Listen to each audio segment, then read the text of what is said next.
I राजा उद उद. I Tulja Bhavani भक्तांनो, I Tulja Bhavani म्हणजे भक्तांसाठी नेहमी धावून येणारी माता.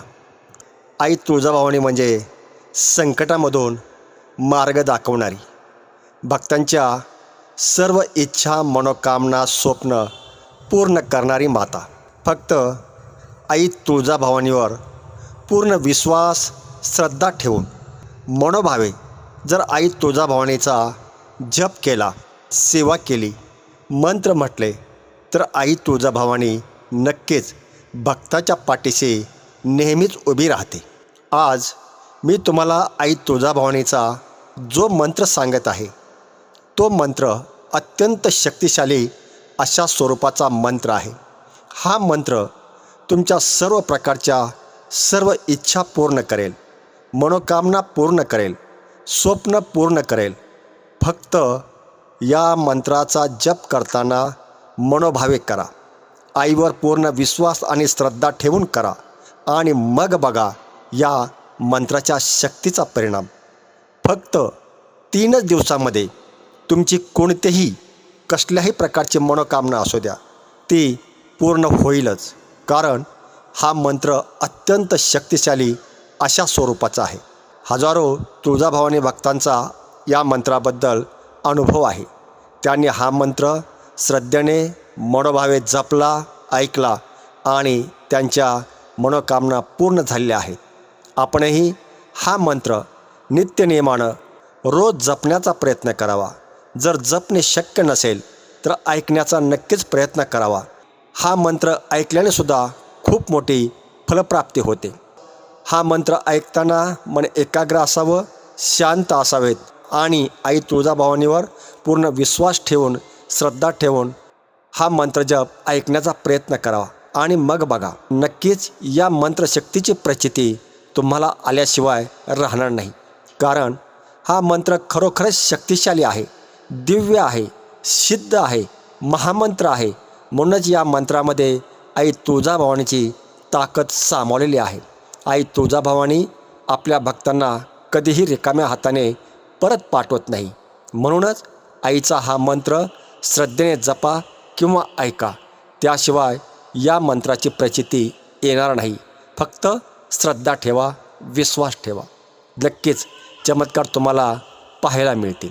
आई भवानी तुमच्यासमोरची तुमच्या आयुष्यातली सगळ्या प्रकारची दुःख, सगळ्या प्रकारची संकट अडचणी दूर करेल आणि तुमच्या जीवनामध्ये धन संपत्ती ऐश्वर्य पैशाचा ओघ येत राहील. प्रत्येक कामामध्ये तुम्हाला यश मिळत राहील आणि तुमचं जी गरिबी होती, तुमचे जे दारिद्र्य होतं ते मुळासहित नष्ट होईल. गरिबी नावाची चीजही तुमच्याजवळ शिल्लक राहणार नाही किंवा घरामध्ये शिल्लक राहणार नाही. इतका हा शक्तिशाली अशा स्वरूपाचा मंत्र आहे. विश्वासाने जपा, श्रद्धेने जपा, मनोभावे जपा, चमत्कार झाल्याशिवाय राहणार नाही. फक्त आईवर विश्वास ठेवून हा मंत्र जपा किंवा ऐका. तर श्री आई तुळजाभवानी भक्तांनो, चला पुढील काही मिनिटे आपणही या दिव्य सिद्ध अशा आई तुळजाभवानीच्या महामंत्राचा काही मिनिटे जप करूया. ओम श्री कुलस्वामिनी तुळजाभवानी देव्ये नमः.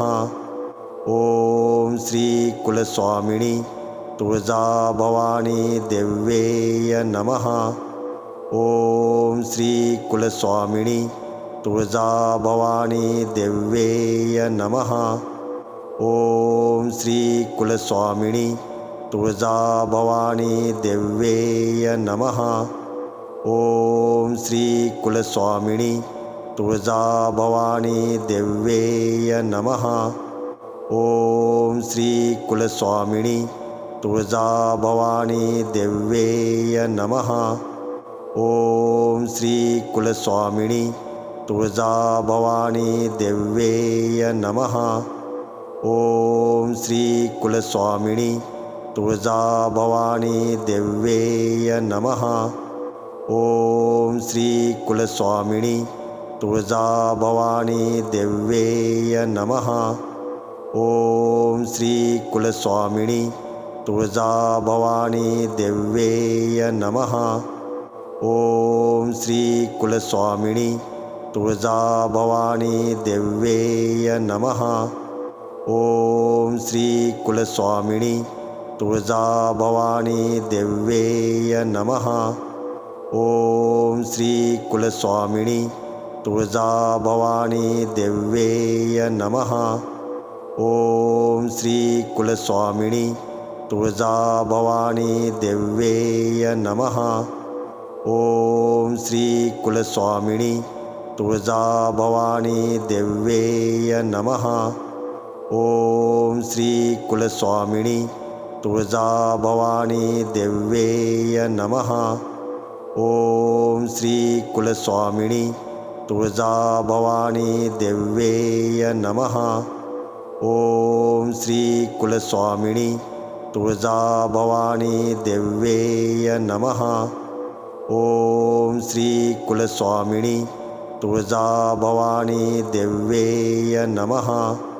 ओम श्री कुलस्वामिनी तुळजाभवानी देव्यै नमः.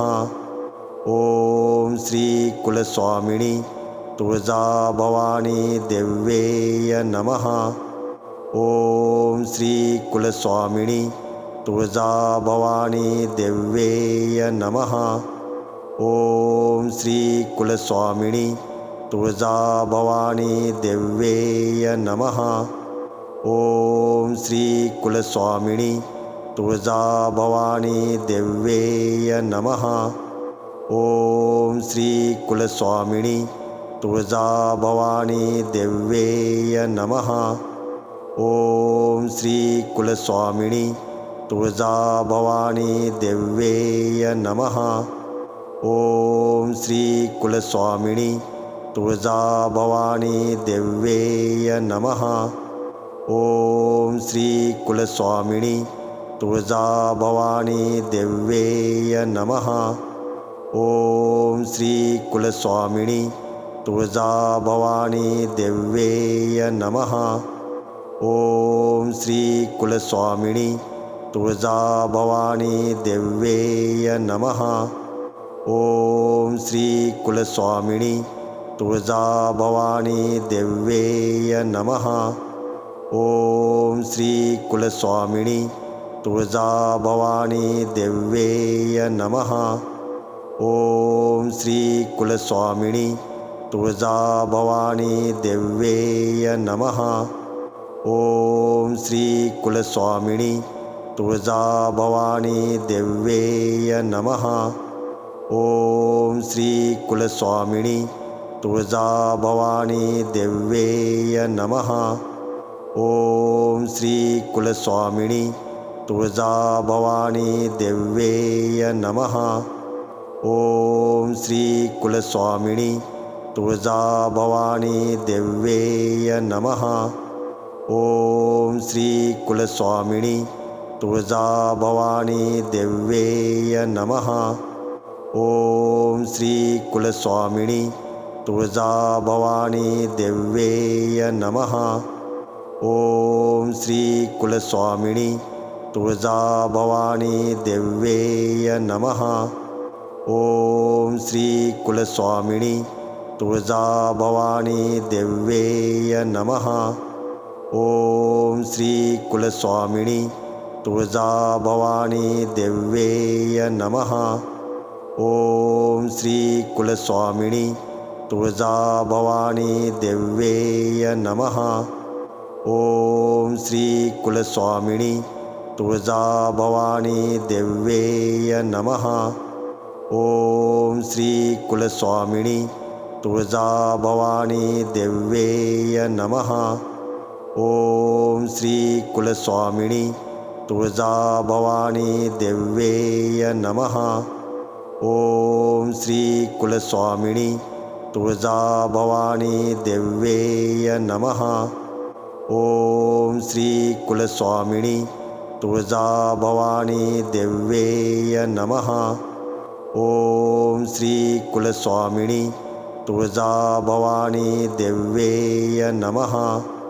ओम श्री कुलस्वामिनी तुळजाभवानी देव्यै नमः.